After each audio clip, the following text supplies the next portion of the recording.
When we started Apple, didn't know anything about patents. We didn't see any dollars at the end of the rainbow, just doing things for the fun of it, and didn't really pay much attention to patents until we got together with the Apple II and really decided to make it a real company. And that was about a year in. So it was when we moved out of the garage, among other people, we got attorneys and patent attorneys. Sat down and kind of explained to us some rules that we had to follow.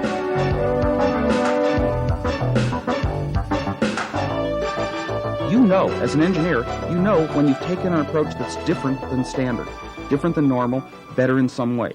Saves some components, saves some cost to build, works faster than the other approaches.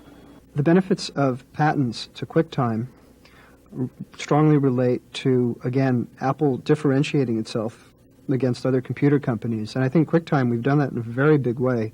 And I would expect the influence of QuickTime to really extend and expand over the next decade. And I think it's really important to try and establish it as a standard. And as part of that process, it would be very advantageous to have as many patents as possible. I think we should probably be patenting other parts of QuickTime as well. You know, I don't think it makes that much difference to the average consumer that this thing is patented. They just want a great product. But it does enable you, knowing that you put a big investment into this product, that if you've got it protected, you can then go on and make more great products. You know, if everybody can rip it off, then the millions of dollars that we're spending to develop Newton will be wasted if somebody can just look at it and say, oh, that's a great idea, and here's my version of it. I think patents are not only important in terms of securing the rights of Apple for a return on the investment that we make in research and development, but it's equally important as a recognition of the great invention of our engineers. It's really something that they can look to and we can look to as a documented evidence that something important has been created and no one else has done anything like it.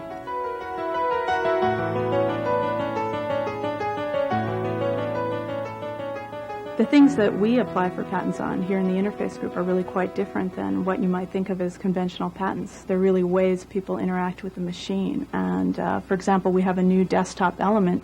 That's something we've applied for a patent on. It's going to be something that's visible in the display, but it's not a piece of hardware or a circuit board, or it's somehow a way that people deal with the machine in software. Ever since I was a little boy, I've always wanted to be an inventor.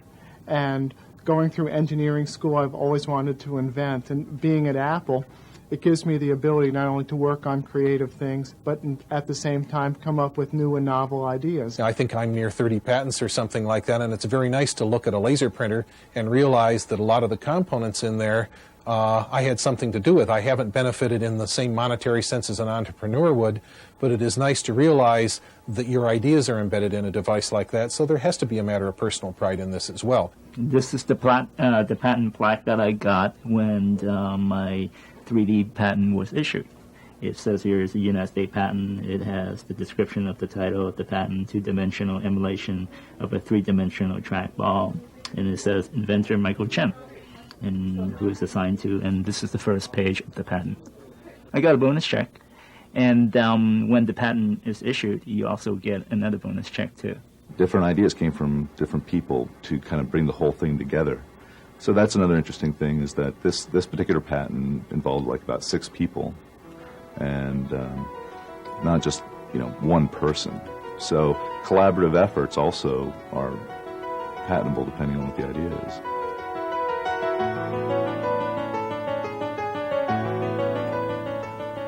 Okay, let's take a quick look at one that got away.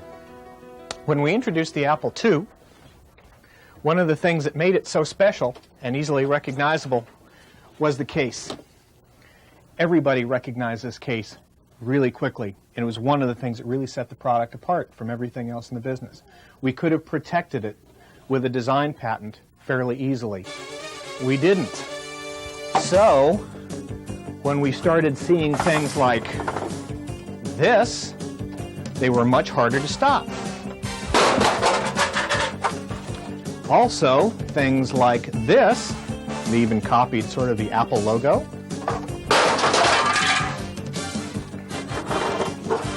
And things that look like this one, a little bit different, but still a copy of the same old case. We could have saved a lot of money with patent coverage.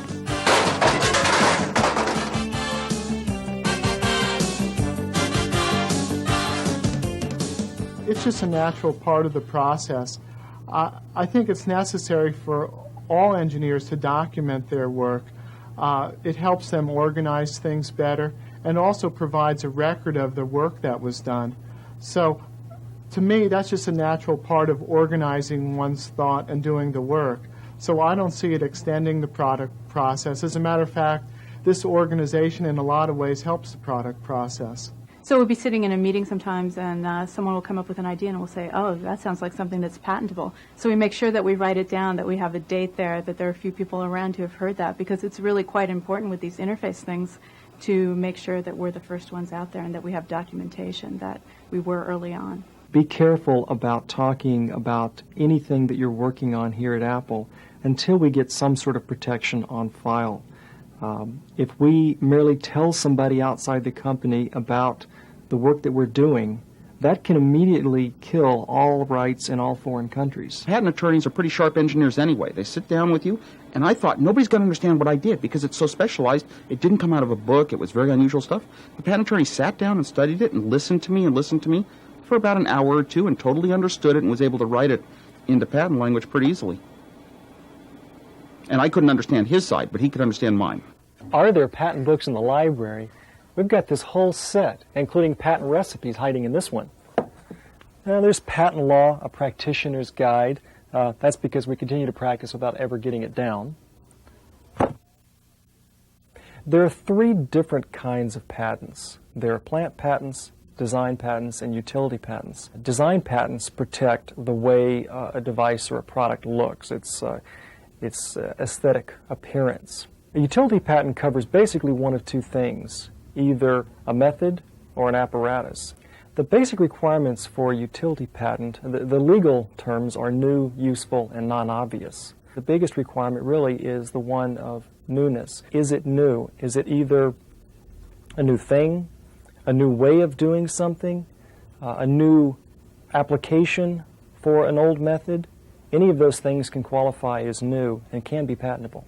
Sometimes we come up with some really neat tricks, and those really neat tricks have never been done before. And that's one of the things you want to think about is, gee, has what I've been doing here never been done before? It might be obvious to you, but if it's never been done before, it probably isn't, and therefore is a patentable idea. Don't try and decide if this is a terrific idea, maybe I'll go for a patent. Submit it and let the process sort it out, because you will not necessarily know up front how good this idea may be. It may be terrific and you don't realize it. Ask somebody. Ask your supervisor at least, I think I've got something that's worth patenting. At least sit down and talk to the patent attorney and try to work out what kind of patents you might have. Don't just let it go by, and just because you don't know what patents are all about and somehow let this opportunity. If you know you've designed something good, just because there's not a patent attorney on the next desk, it doesn't mean you can't ask your supervisor, indicate that you have an interest in seeking your own patent. There is a patent brochure that explains what patents are, what they're about, how you obtain one, what the Apple patent process is, and you can flip through that and learn quite a bit in a short sitting. I'd like to urge every engineer at Apple to really take the process of documenting patents very seriously. We're publishing some good material on this. It's very important for the investment that we're making in invention and innovation that we have a documenting process that lets us build a portfolio of patents. Not only is it the defining measure for return on investment for Apple, but it's a great recognition of your own accomplishments. If we want Apple to be a winner in the 1990s as a company that stands out with invention and innovation, then let's make the patent process an important building block to our future.